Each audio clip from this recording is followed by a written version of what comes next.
I wanted to take this opportunity to reflect with you all this weekend, first and foremost, that our readings talk about family. And more so, we obviously have the context of our immediate family, our households. We have the context of our extended family, our cousins, aunts, uncles, so on and so forth. But I'm also talking even more prominently, as we hear in our readings today, our family of faith. Not only the wider church, but more specifically for today, our parish as well. To see ourselves as a family and what it is that we need to do, what it is that we need to know to grow as a family as well. This is very important. And the way I'd like to structure, if you will, what I say today is to talk first about boundaries. Now, oftentimes boundaries are seen as exclusionary. Perhaps you might think that we have a fence in our backyard, walls in our home to keep things out, and there is a sense in which boundaries keep things out, they exclude things. But that's only seeing a boundary in the negative sense, meaning what it excludes, what it keeps out, what it removes from our life. But I'd also like to think of boundaries in the positive sense. Think of your homes. Are there boundaries in your homes? Words that you're not allowed to say, things that you're not allowed to do to one another? We talk about personal boundaries, personal space. We talk about professional boundaries between parent and child, teacher and student, between family, friends, neighbors, acquaintances, and strangers. There are different types of boundaries. And do those boundaries exist just to exclude? Boundaries exist to keep us safe. Boundaries exist to give a sort of structure to our interactions and to our lives. And what I truly believe, whether you talk about a home or a classroom, your career, or with life, in reality, boundaries are the structure that allow a great deal of freedom as well. Within those boundaries, there is much freedom. Knowing what is good and right and best allows us to act in freedom, not in restriction. So I'd like you all to put that in context for yourself as we reflect today. What are the good things about boundaries that will help us grow, not restrict us? To that end, I'd like to frame it this way.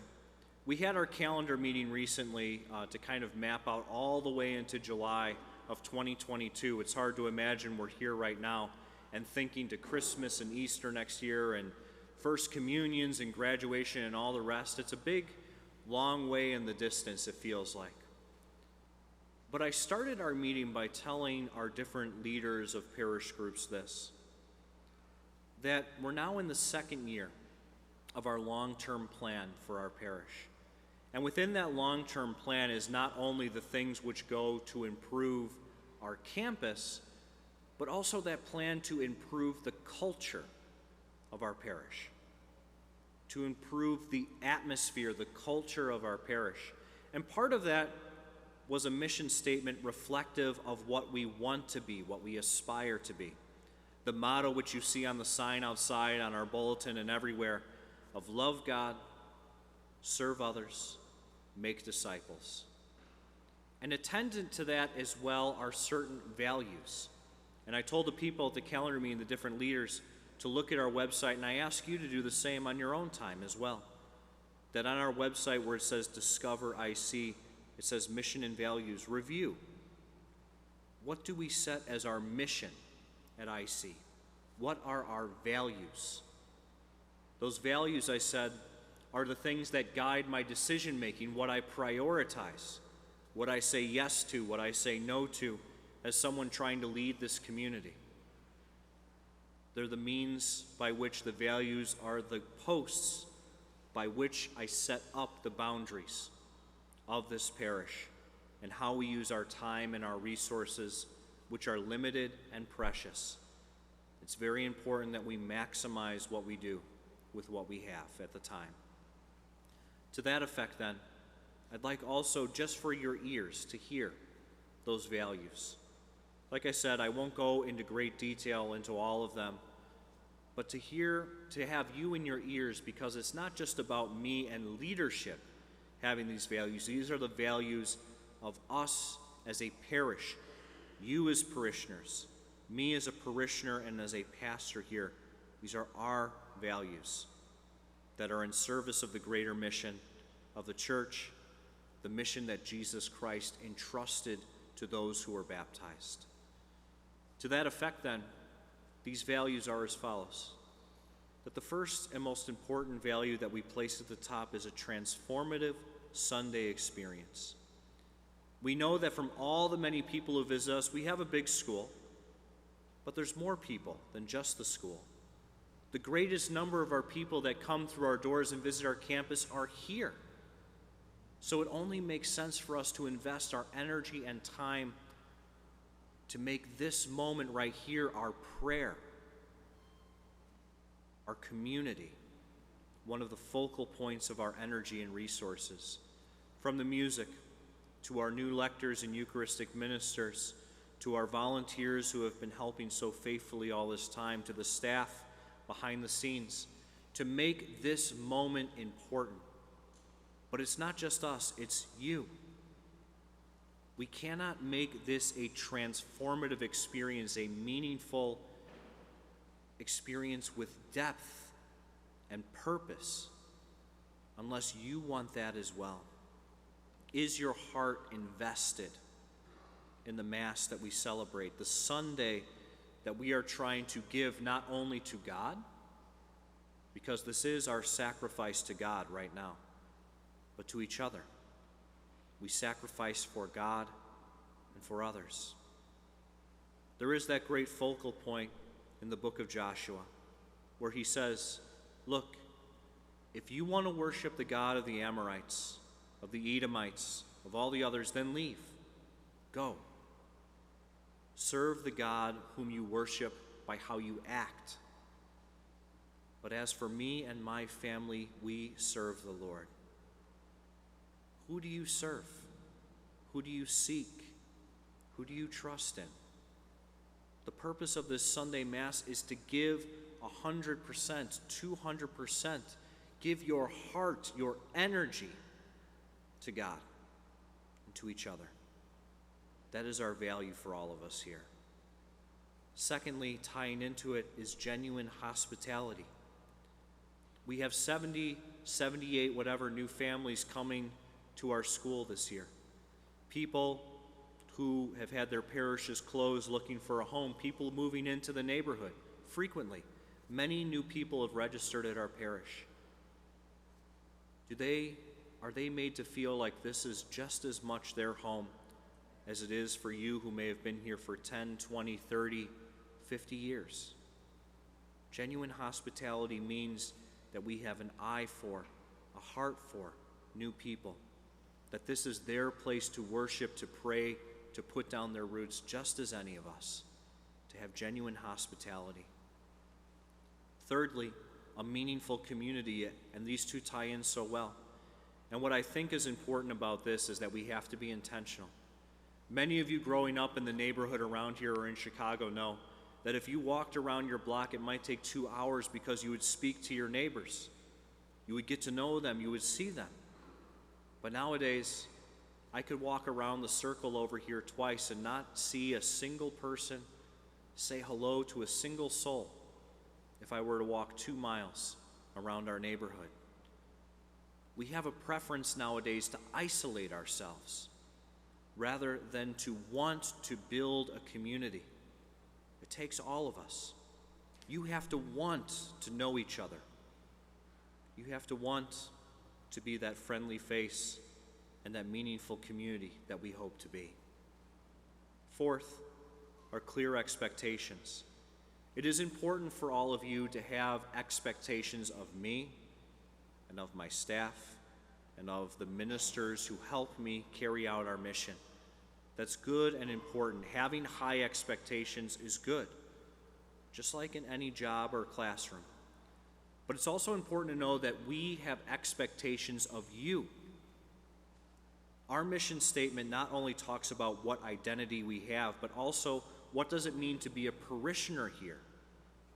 As just one example, I expect all of you to grow spiritually, not to stagnate, not to settle for the status quo, but for you to grow and mature spiritually. That's not just a hopeful wish, that's an expectation. That means that we have to put in the time. We have to want it, and we have to work towards it as well. Are you willing, open to growing spiritually here at IC? Fifth, authentic vulnerability. And this is really important as well. That expectations simply imposed upon another are no good. Think of our second reading. Paul talking about the family and entering into that mystery which is explored in all of the Bible. That the preferred image of the love of God for his people is not that of the priesthood, but of husband and wife, of how they relate to one another, how they love one another, how they sacrifice for one another. It's so important that authentic vulnerability is humility. Humility to recognize and celebrate the strengths of one another. And part of humility is also recognizing your own strength and being willing to be generous with it. Because to be vulnerable means to give, means to put yourself out there, to be honest, to be open, to be generous, as Christ is generous and Christ loves. Sixth, experiencing the Holy Spirit. Do you pray for the Holy Spirit? This is something I'll explore more in a different time and place, but for now, do you ask for the Spirit to inspire your prayer, your work, and your rest? Seventh, to be an inviting church. Simply put, if I were to ask you what's a good restaurant to go to, some of you have something that comes to mind right away. You'll give me all the reasons, the food, the atmosphere, the location, everything. You do a great sales pitch for a lot of things in the world. But are you attentive when people are looking for authentic prayer, community? And are you willing to recommend IC to others? Are you willing to invite them here? Growing in faith means that we build the church. And we build the church by people, not just dollars. And lastly, empowering leaders for ministry. Our value is to fulfill the mission of the church. And part of that mission is to make you confident in your faith. You have strengths, you have talents, you have something to give to the world inspired by God's love. And we're trying to build the foundation and the groundwork here. It's a slow process because we want to make sure that we have an environment where we're always drawing new people to us and making them feel confident that they can give and grow. In order for us to do that, it takes all these other values, and we want to empower you all to be leaders in our church. All of that being said, in brief, these are the values that we're looking for. And again, the purpose of it is to fulfill the mission of Christ, who gave us a church to be his presence, his body, his grace, his peace, his forgiveness in the world, all of these things. So I ask you, my hope as pastor in the way I communicate, live, use our resources, lead, is to convince you and hopefully bring you on board that these values are important, that these are the values that build a plan by which we grow and grow the right way. Will you adopt these values? Will you live these values as a parishioner of IC? Will you help me fulfill the mission of IC? Will you help me with everyone else around the world build the kingdom of God?